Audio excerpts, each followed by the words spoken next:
Hi everyone, once again welcome back to Excellence Icon with a new video. And in this video हम discuss करने वाले हैं सबसे पहले haemoglobin, what is mean by that it's okay. उसके बाद हम लोग डिस्कस करने वाले हैं the dissociation curve which is very important, और यह एग्जामिनर का फेवरेट पार्ट है बिकॉज जो सबसे ज़्यादा मुश्किल चीज़ होती है एग्जामिनर क्वेश्चंस वहीं से ज़्यादा बनाते हैं। सेकेंडली हम डिस्कस करने वाले हैं कि the transport of carbon dioxide, ठीक है, कि कार्बन डाइऑक्साइड कैसे ट्रांसपोर्ट होती है इनसाइड द ब्लड, ठीक है। और उसके साथ हम एक न्यू चीज़ डिस्कस करने वाले हैं the Bohr effect, Bohr shift. I will try my best कि हम इस वीडियो में बॉहर शिफ्ट को कवर कर लें। और यप, सो लेट्स बिगिन। तो सबसे पहले ये डिस्कस करते हैं कि what is haemoglobin.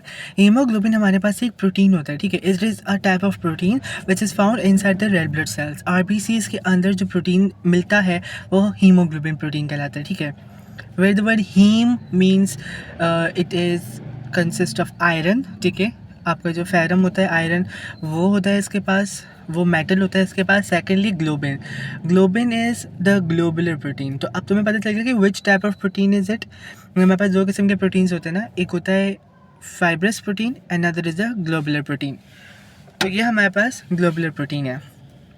They combine with oxygen to form oxyhaemoglobin. जब ये ऑक्सीजन के साथ कंबाइन हो जाता है ये प्रोटीन तो इसे कहते हैं ऑक्सी हीमोग्लोबिन, जिसका मतलब है कि वो हीमोग्लोबिन प्रोटीन जिसके साथ ऑक्सीजन मॉलिक्यूल अटैच है।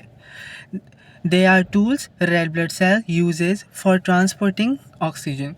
ये बेसिकली ऐसा टूल है। अब हम टूल किसे कहते हैं, देखो हमारा जो ब्लड है ना, हमने कहा है हमारे ब्लड के अंदर, हमारा जो ब्लड है उस ब्लड में ऑक्सीजन कैरी होता है, लेकिन वो कैरी करता कौन है। तो basically haemoglobin is the point जहाँ वो प्रोटीन है कि जो कि ऑक्सीजन को पकड़ता है, और उसमें भी हीम जो ग्रुप है, heme group, the iron group, ठीक है, वो पकड़ता है ऑक्सीजन को। Each hemoglobin has 4 heme groups with each one containing an iron prosthetic group. अब because it's not part of your syllabus तो मैं प्रोस्थेटिक ग्रुप को इतना ज़्यादा डिटेल से नहीं डिस्कस करने वाला, पर आई लेट यू अंडरस्टैंड। देखो एक हीमोग्लोबिन के अंदर हमारे पास 4 हीम ग्रुप्स होते हैं, और एक हीम ग्रुप्स एक आयरन मेटल को कंसिस्ट करता है। तो इस तरह से हमारे पास एक हीमोग्लोबिन में 4 आयरन प्रोस्थेटिक ग्रुप हो गए। प्रोस्थेटिक ग्रुप बेसिकली उसको कहते हैं, उस मेटल को कहते हैं जब कोई मेटल, ठीक है, जैसे in this case the metal is iron, कोई मेटल हमारे पास प्रोटीन के साथ आके अटैच होगा ना, एंजाइम्स के साथ आके अटैच होगा या प्रोटीन के साथ आके अटैच होगा। यूजुअली हम मोस्ट यूजुअली कंसीडर करते हैं ग्लोबुलर प्रोटीन को। अब उसके साथ आके ये चीज़ अटैच होगी, it's not part of your syllabus, लेकिन ये just because it's written over है और ये कंफ्यूज ना हो जाए तो मैं प्रोस्थेटिक ग्रुप समझाता हूँ कि हमारे पास कोई मेटल है और वो मेटल हमारे पास किसी ग्लोबुलर प्रोटीन के साथ अटैच है, तो फिर हम उस मेटल को कहते हैं कि it is a prosthetic group. जैसे in this case the prosthetic group is iron, okay. तो यप, ये पॉइंट्स आपको याद करने हैं। प्रोस्थेटिक ग्रुप यहाँ पर आयरन है, and this iron allows the molecule to combine with oxygen and hence give a red colour to blood. Basically इसी की वजह से हमारा जो ब्लड है उसको रेड कलर मिलता है। अब तुम्हें समझ में आ गया, पूरा ये क्लियर हो गया कि हमें जो रेड कलर मिलता है हमारे पास ब्लड में, वो रेड कलर बेसिकली आता कहाँ से, it's coming from the iron. तो आयरन जब ऑक्सीजन के साथ कंबाइन होगा तो हमें पास रेड कलर आएगा, ठीक है। Usually in this, just because of this हम ये कहते हैं कि हमारा ऑक्सीजनेटेड ब्लड जो है वो रेड कलर का होता है, ठीक है। लेकिन डीऑक्सीजनेटेड ब्लड भी ऑल्दो रेड कलर का होता है, हम उसे फिर भी ब्लू कलर से शो करते हैं जस्ट फॉर द डिफ्रेंसिएशन, ताकि बच्चे को कन्फ्यूजन ना हो कोई। Nothing extra is more important for you guys to understand about haemoglobin. फिर भी कोई क्वेश्चन हो तो पूछ सकते हो। Now moving towards the dissociation curve, ठीक है, क्योंकि हीमोग्लोबिन से इतना ही आता है, लेकिन ये जो है पार्ट इंपॉर्टेंट है, याद करना ज़रूरी था। ये वो ग्लोबुलर प्रोटीन होता है, उसके पास कितने हीम ग्रुप्स हैं, ठीक है, 4 हीम ग्रुप्स है, वो याद करना है। और फिर उसके पास ऑक्सीजन वो अटैच करता है। बेसिकली इट्स अ टूल कि जिसके साथ ऑक्सीजन अटैच होगा जो कि उसे रेड कलर देता है। Now understand the dissociation curve. Basically, this is a curve used to show how hemoglobin combine with oxygen at different partial pressure. देखो जो different partial pressure क्या है वो समझना। आप जब अभी मैं आपको ग्राफ दिखाऊंगा आप खुद ही समझ जाओगे, पर मैं फिर भी एक्सप्लेन कर दूंगा। It is important to show how haemoglobin pick up oxygen but also how it releases those oxygen molecules. यार देखो, क्या ऑक्सीजनेटेड ब्लड मुस्तकिल ऑक्सीजनेटेड ब्लड रहता है? ऑफ कोर्स नॉट, वो डीऑक्सीजनेटेड हो जाता है, यानी कि वो ऑक्सीजन सिर्फ अपने पास रखता नहीं है, वो ऑक्सीजन देता भी है। तो प्रोस्थेटिक ग्रुप की एक और यू कैन जस्ट से कि अब क्योंकि it's not part of syllabus तो मैं खैर नहीं बढ़ा रहा है, पर आयरन की यानी हीम ग्रुप की एक एबिलिटी होती है कि वो जो हीमोग्लोबिन के अंदर जो हीम ग्रुप है वो सिर्फ ना कि ऑक्सीजन को सिर्फ पकड़ के रखता है कि कहीं से ऑक्सीजन मिला तो उसको फ़ौरन पकड़ लिया और अपने आप से अटैच कर लिया, बल्कि वो डिटैच भी करता है, यानी कि अपने आप से दूर भी करता है, वो उसको गिव अप कर देता है, लूज़ कर देता है ऑक्सीजन मॉलिक्यूल्स को, ठीक है, क्योंकि ऑक्सीजन देना भी तो होता है, तो इसी वजह से वो ऑक्सीजन को लूज़ करता है। अब पार्शियल प्रेशर समझना क्या है। देखो, अंडरस्टैंड दिस डायग्राम। ये जो पी आपको एक्स एक्सिस पर PO2 लिखा हुआ है, यानी कि पार्शियल प्रेशर ऑफ ऑक्सीजन, जिसको आपको यूनिट्स दिए हुए हैं मिलीमीटर ऑफ मर्क्यूरी। अब अगर जैसे मेरी प्रीवियस वीडियो देख कर आए उन्हें पता है मिलीमीटर ऑफ मर्क्यूरी क्या है, और जिन्होंने नहीं देखी वो लास्ट भी देख लें, पूरा आप ये पूरी सीरीज़ देखें, ठीक है, आपको सब समझ में आ जाएगा। और वाई एक्सिस पे हमारे पास क्या है, ऑक्सी हीमोग्लोबिन, जो कि 5% सैचुरेशन शो कर रहा है। अब देखो समझना इस ग्राफ को कि इस ग्राफ में हो क्या रहा है। ये तो मैं शो कर रहे हैं कि जब हमारे पास ऑक्सी हीमोग्लोबिन क्या है, पहले ये रिकॉल करो। मैं तुम्हें भी बताया कि जब हीमोग्लोबिन के साथ ऑक्सीजन अटैच होता है, जब वो ऑक्सीजन के साथ हीमोग्लोबिन अटैच होगा तो मुझे कहते हैं ऑक्सी हीमोग्लोबिन, जो कि तुम्हें वाई एक्सिस पे शो है। सैचुरेशन का क्या मतलब है, सैचुरेशन 5% है और सैचुरेशन 5% सैचुरेटेड है। इसका मतलब है कि सैचुरेशन क्या होती है, देखो मैं एक चीज़ समझाता हूँ। अगर हमारे पास हीमोग्लोबिन है और वो आराम से मौजूद है, एक जगह पे बैठा हुआ है और वो सिंपली मूव कर रहा है, उसके पास कोई ऑक्सीजन नहीं है, तो वो अनसैचुरेटेड है। अनसैचुरेटेड मतलब उसके पास जगह है कि वो ऑक्सीजन ले।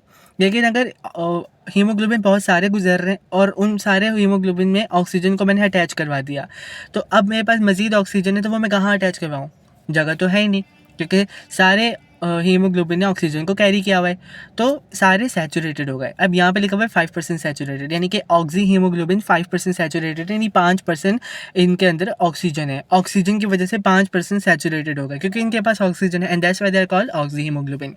और partial pressure of oxygen, basically oxygen का वो प्रेशर कि वो क्या एबिलिटी रखता है to attach to the haemoglobin. ये थोड़ा कॉन्सेप्चुअली थोड़ा समझना। देखो, the left shift and the right shift. हम सबसे पहले राइट शिफ्ट को समझते हैं। देखो, राइट शिफ्ट का मतलब है रिड्यूस्ड एफिनिटी। एफिनिटी का मतलब है लाइक फॉर सपोज अगर तुम्हारे पास हीमोग्लोबिन है तो उसके पास कितनी एफिनिटी है ताकि वो ऑक्सीजन को पकड़ ले जल्दी से, ठीक है। यानी कि फॉर सपोज एक हीमोग्लोबिन तुमने रखा हुआ है और हीमोग्लोबिन के पास तुम ऑक्सीजन को अटैच करवाना चाह रहे हो, तो हीमोग्लोबिन जो है वो ऑक्सीजन को कितनी तेज़ी से अटैच करेगा, कितनी जल्दी अटैच करेगा और कितने ज़्यादा ऑक्सीजन को अटैच करेगा। ये जो भी है ना अटैचमेंट का सिलसिला, हम कह रहे हैं कि यार वो एबिलिटी रखता है टू अटैच ऑक्सीजन मॉलिक्यूल्स को वो अपने अंदर पकड़ने की एबिलिटी रखते हैं, दैट्स कॉल्ड एफिनिटी। ये है तो रिड्यूस्ड एफिनिटी। जैसे ये ग्राफ आगे बढ़ रहा है, इसका मतलब है कि जो इसकी ऑक्सी हीमोग्लोबिन की एफिनिटी है वो कम हो रही है, क्योंकि partial pressure of oxygen increase हो रही है, ठीक है। यानी कि आप इसको ये भी कह सकते हो कि इसके अदर फैक्टर्स भी लिखे हुए हैं कि जैसे कि increase in the hydrogen ion concentration, ये आपको जो ब्रैकेट है स्क्वायर ब्रैकेट से आपको बेसिकली कंसनट्रेशन शो करते हैं, और इसमें हमारे पास इंक्रीज टेम्परेचर। अब ये समझो कि हमारे पास अगर ऑक्सी हीमोग्लोबिन की कंसनट्रेशन को तुम इंक्रीज़ कर रहे हो, ठीक है, आप 0 0 ऑरिजिन पर देखो, एक्स एक्सिस और वाई एक्सिस के 0 0 ऑरिजिन पर देखो, दोनों की जो ग्रेडियंट है वो 0 पर लाई कर रहा है, ठीक है, यानी कि जीरो से इंटरसेप्ट कर रहा है, ठीक।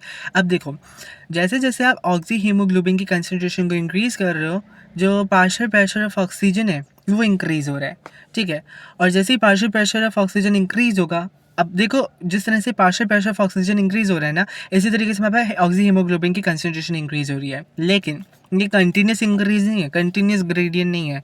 यानी कि आप कह लो कि ग्रेडियंट कहीं ना कहीं आपको ये शो कर रहा है कि the line is becoming straight, constant हो रही है। आप बिल्कुल ऊपर देखो अगर कॉर्नर वाली साइड पर, वो कांस्टेंट है। पहले वो कांस्टेंट का मतलब समझो। कांस्टेंट का मतलब ये कि तुमने जितनी भी ज़्यादा पार्शियल प्रेशर ऑफ ऑक्सीजन को इंक्रीज़ कर दिया, यानी कि ऑक्सीजन की कंसनट्रेशन बढ़ा दी, ऑक्सीजन का उसमें प्रेशर एबिलिटी बढ़ा दी कि वो जो है अटैच हो जाए टू द ऑक्सी हीमोग्लोबिन, लेकिन ऑक्सी हीमोग्लोबिन 100% हमारे पास सैचुरेशन 5% थी, अब 100% पर ग्राफ सैचुरेटेड हो गया, ठीक है।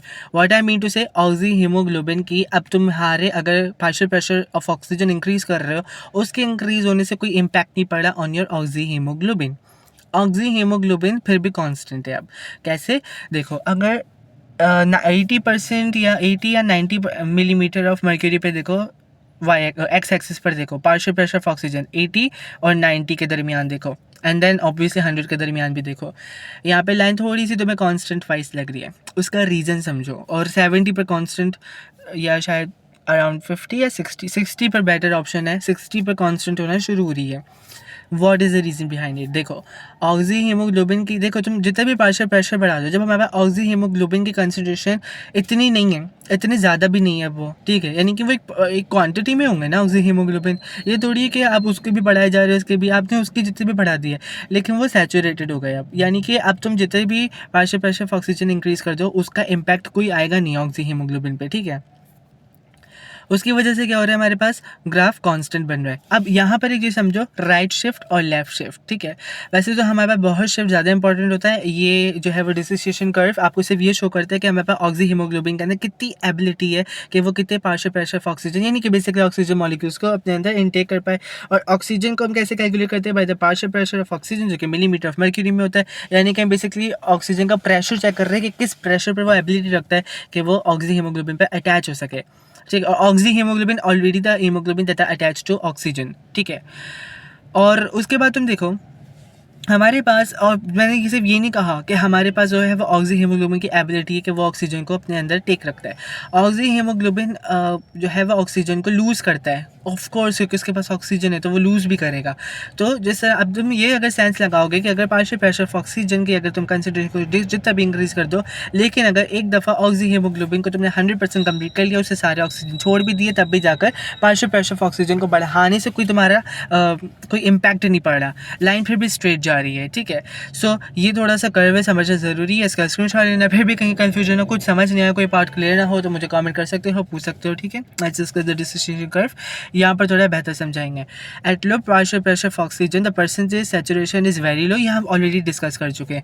The haemoglobin combines with very little in this case one oxygen molecule, क्योंकि देखो तुम आहिस्ता आहिस्ता से कंसंट्रेशन इंक्रीज कर रहे हो ना पार्शियल प्रेशर ऑफ ऑक्सीजन की, तो जब पार्शियल प्रेशर ऑफ ऑक्सीजन लो होगा, यानी कि कम होगा उसका प्रेशर, तो जो है कमी फिर मॉलिक्यूल्स आपस में अटैच होंगे towards haemoglobin.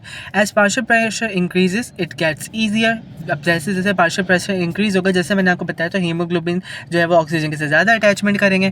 Plus haemoglobin changes shape after first combination to make it easier for the other three, ठीक है। यानी कि अगर हीमोग्लोबिन एक मॉलिक्यूल ऑफ ऑक्सीजन से अटैच होता है तो अपनी शेप को थोड़ा सा अल्टर करता है, थोड़ा सा चेंज करता है। इससे क्या होगा, इससे ये होगा कि बाकी जो 3 ऑक्सीजन मॉलिक्यूल्स अभी आएंगे तो उनसे भी आराम से अटैच हो जाता है, ठीक है। Basically what I mean to say, जैसे कि हमारे पास हीमोग्लोबिन में 4 हीम ग्रुप होते हैं, तो अगर एक हीम ग्रुप के साथ ऑक्सीजन अटैच होगा तो बाकी के 3 हीम ग्रुप के साथ ऑक्सीजन अटैच होने के लिए अपनी शेप को चेंज भी कर सकते हैं, अल्टर भी कर सकते हैं, ठीक है। अब देखो यहाँ पे एस कर्व को भी डिस्कस कर लो थोड़ा, कि हमारे पास जो हीमोग्लोबिन है ना, देखो बेसिकली हीमोग्लोबिन हमारे पास ऑक्सीजन को अटैच भी कर रहा है और साथ साथ डिटैच भी कर रहा है, वी नो अबाउट दिस। लेकिन हमारे पास सिर्फ ऑक्सीजन अटैच डिटैच नहीं हो रहा है, जब ऑक्सीजन डिटैच हो रहा है तब हमारे पास कार्बन डाइऑक्साइड आके अटैच हो रहा है हीमोग्लोबिन के साथ, और जब हीमोग्लोबिन के साथ कार्बन डाइऑक्साइड डिटैच हो रहा है तब हमारे पास ऑक्सीजन अटैच हो रहा है। तो क्योंकि हम कह रहे हैं ना कि ऑक्सीजनेटेड ब्लड हो रहा है फिर डीऑक्सीजनेटेड ब्लड, तो ये जो कन्वर्जन है बेसिकली, तो हमारे पास attachment and detachment of the carbon dioxide including the oxygen भी है।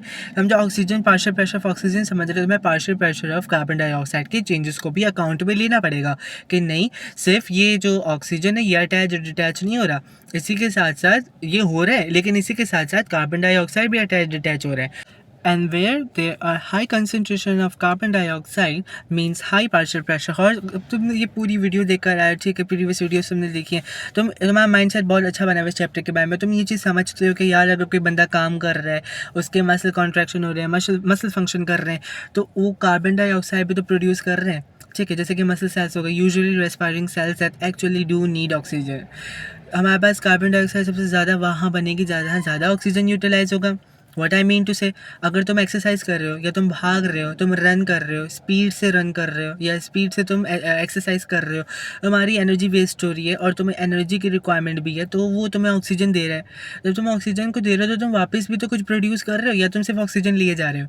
तुम्हारी मसल्स ऑक्सीजन गेन कर रही हैं और साथ साथ कार्बन डाइऑक्साइड लूज़ भी तो कर रही हैं, यानी कि कार्बन डाइऑक्साइड वापस दे रही हैं। उसकी वजह से क्या होता है कि कार्बन डाइऑक्साइड का पार्शियल प्रेशर इंक्रीज़ हो जाता है, यानी कि इसकी ओवरऑल कंसनट्रेशन जो है वो इंक्रीज़ हो जाती है। Oxygen will be released more readily.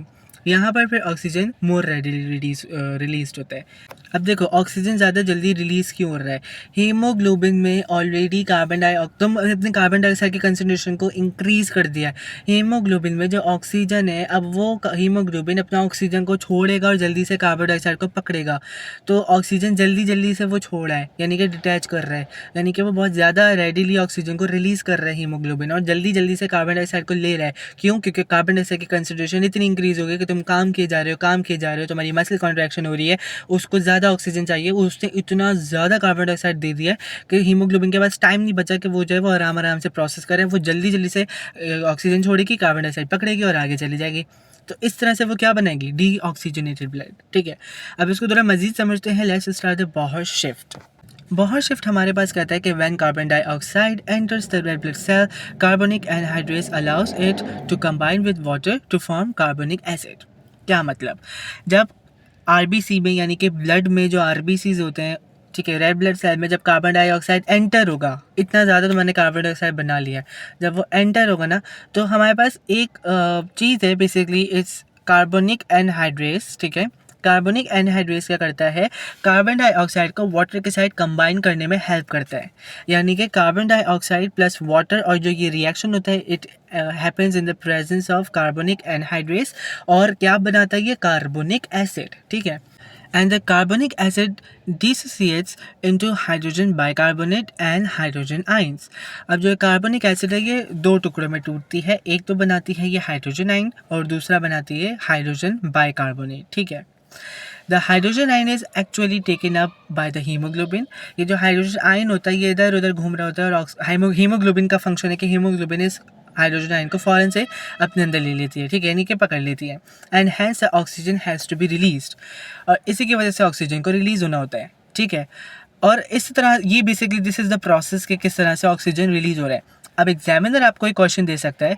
ठीक है, वो क्वेश्चन क्या है पहले हम ये डिस्कस करते हैं। This is perfect because now oxygen is release where it is needed most.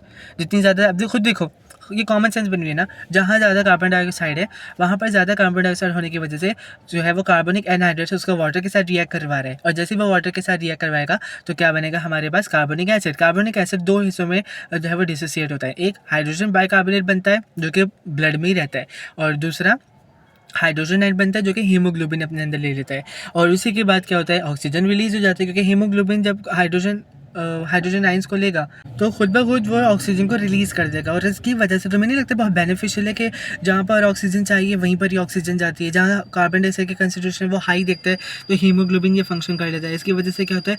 जो कार्बन डाइऑक्साइड कंसनट्रेशन है वो उस जगह पर लो होना शुरू हो जाती है, क्योंकि वो हीमोग्लोबिन ले लेता है, और ऑक्सीजन की कंसनट्रेशन इंक्रीज होना शुरू हो जाती है। ठीक है, क्योंकि वो हीमोग्लोबिन रिलीज़ कर देता है। अब क्वेश्चन तो मैं इस तरह से घुमा फिरा के भी दे सकता है, एग्जामिनर पूछ सकता है कि हीमोग्लोबिन ऑक्सीजन को कैसे रिलीज़ करता है, तो वहाँ पर बॉहर शिफ्ट को तुम्हें बताना ज़रूरी है। एंड इट्स नॉट नेसेसरी कि तुम्हें कोई ग्राफ दे तब जाके तुम बॉहर शिफ्ट बताओ।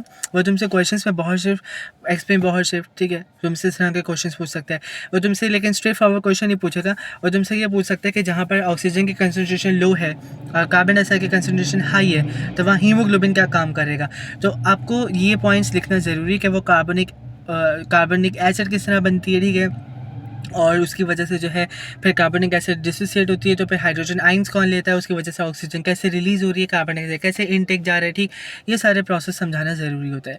तो इस तरह के क्वेश्चन एमसीक्यूज़ में तो नहीं, थ्योरी पेपर्स में आए हैं, और क्योंकि एमसीक्यूज़ इज स्ट्रेट फॉरवर्ड, आपको एमसीक्यूज़ में 4 ऑप्शंस दिए जाते हैं जिसमें से एक बेस्ट होता है, so that's superior and easy one. पर थ्योरी में आपको थोड़ा मार्क्स गेन करने पड़ते हैं, तो डिटेल इन्फॉर्मेशन जितनी हो सके दो लेकिन रेलिवेंट हो। उसके अलावा ये डिस्कस करते हैं कि transport of carbon dioxide basically transport कैसे हो रहा है। देखो, because of the Bohr shift, 85% of carbon dioxide is now transported in the form of hydrogen bicarbonate ions. This is very important point. हमारे, और ये परसेंटेजेस आपको याद करनी है, सिर्फ याद नहीं करनी, आपको एग्जाम में लिख कर भी आनी है। हमारे पास जो ब्लड है ना, उस ब्लड में कार्बन डाइऑक्साइड 3 तरह से ट्रैवल करता है। ठीक है, 3 तरह से कार्बन डाइऑक्साइड ट्रैवल करता है। 85% वो हाइड्रोजन बाइकार्बोनेट आइंस की जो है वो फॉर्म में ट्रैवल कर रहा होता है। 10% carbon dioxide directly combine with haemoglobin to form carbaminohaemoglobin. ठीक है, यानी कि 85% वो हाइड्रोजन बाइकार्बोनेट आइंस की फॉर्म में ट्रैवल कर रहा है, 10% वो कर रहा है कार्बन डाइऑक्साइड की तरह कार्बामिनो हीमोग्लोबिन की फॉर्म में, ठीक है। यानी कि carbon dioxide, amino basically nitrogen compound, ठीक, और हीमोग्लोबिन वी ऑलरेडी डिस्कस है, ठीक। तो कार्बामीनो हीमोग्लोबिन 10%, यानी कि कार्बन डाइऑक्साइड जो हमारे ब्लड में मूव कर रहा है, ट्रैवल कर रहा है, ट्रांसपोर्ट कर रहा है, वो 3 तरीक़ों से कर रहा है। पहले तरीका हमने देख लिया 85% वो हाइड्रोजन बाइकार्बोनेट, यानी कि maximum carbon dioxide hydrogen bicarbonate ions के फॉर्म में ट्रैवल करता है। 10% उसका जो 10% कार्बन डाइऑक्साइड है वो कार्बामीनो हीमोग्लोबिन की फॉर्म में ट्रैवल करता है। और बाकी का जो 5% है, व्हाट आई मीन बाय 5%, यानी कि जो कार्बन डाइऑक्साइड है वो सिर्फ 5% जो है वो ट्रांसपोर्ट इन सॉल्यूशन की फॉर्म में, in the form of gas, in the form of carbon dioxide, ठीक है। बेसिकली वो गैस की फॉर्म में, या in other words you can just say the solution with a better word, ठीक है। सॉल्यूशन में जो है वो डिजॉल्व होती है कार्बन डाइऑक्साइड, और 5% जो है वो बस इस तरह से ट्रैवल करते हैं, यानी कि 85% वो हाइड्रोजन बाइकार्बोनेट आइंस के through in the form of travel करता है, ठीक है। तो ये पॉइंट इंपॉर्टेंट है आपसे एमसीक्यू में, ये बल्कि आपसे थ्योरी क्वेश्चन में पूछ सकते हैं, पेपर 2 में क्वेश्चन आ सकता है कि बताइए कि कार्बन डाइऑक्साइड किस तरह से ट्रैवल करता है या कैसे ट्रांसपोर्ट करता है। तो आपको बताना है कि 3 तरह से ट्रांसपोर्ट करता है, और जिसमें 85% यानी मैक्सिमम जो है वो मैक्सिमम क्वांटिटी में हाइड्रोजन बाइकार्बोनेट आइंस की फॉर्म में ट्रैवल करता है, फिर 10% कार्बामीनो हीमोग्लोबिन, और फिर 5% सॉल्यूशन के अंदर रहकर ट्रैवल कर रहा होता है, ठीक है। So that's very important point.